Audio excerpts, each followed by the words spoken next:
maar ik moet jullie weten. Hij lijkt niet wel, maar mijn moeder weg. Mevrouw kan dat zitten. Goedemorgen mevrouw. Ek is nie die sielkundige. Mevrouw kan my vertel dat sy hier so help en raad gee en goedes. As mevrouw gemaklik voel, mevrouw kan my net sê alles. Wat tussen ons gebeur, blyk tussen die goeie en alles. Voor ons begin, wil mevrouw dalk met die koffie het, net om rustig te wees. Mevrouw kan maar begin.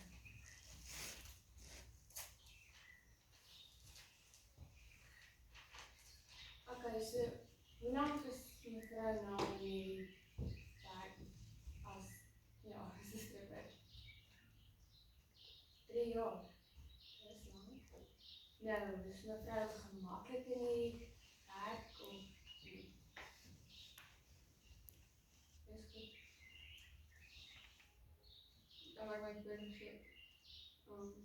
Improvise. Nou het mevrouw besluit om die werk te kies. Ja. Nou, hoe oud is mevrouw se 2 kinders?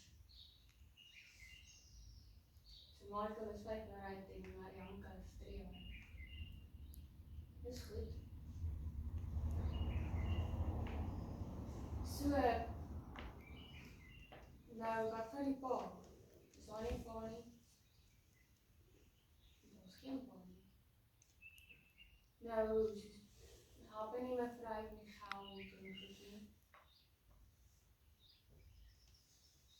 So, hy het weghardloop met 'n ander vrou en mevrouw alleen gelos met 2 kinders.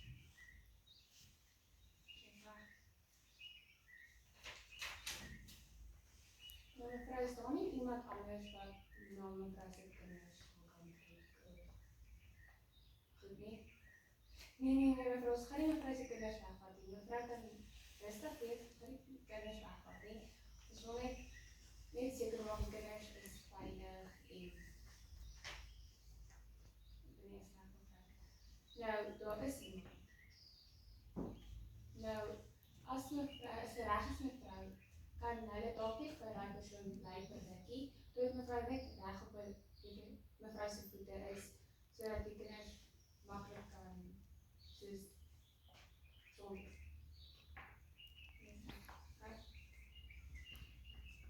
So ek het jou my hele woorde vergeet.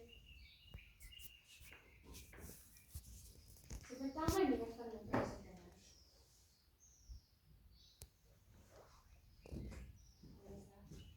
Ek sien as mevrouw van mevrouw se kinders wat het maak mevrouw so, daar is so vonkel in mevrouw se woon. Okay, ons sien mevrouw aan die volgende sessie. Dankie dat mevrouw nog kom het.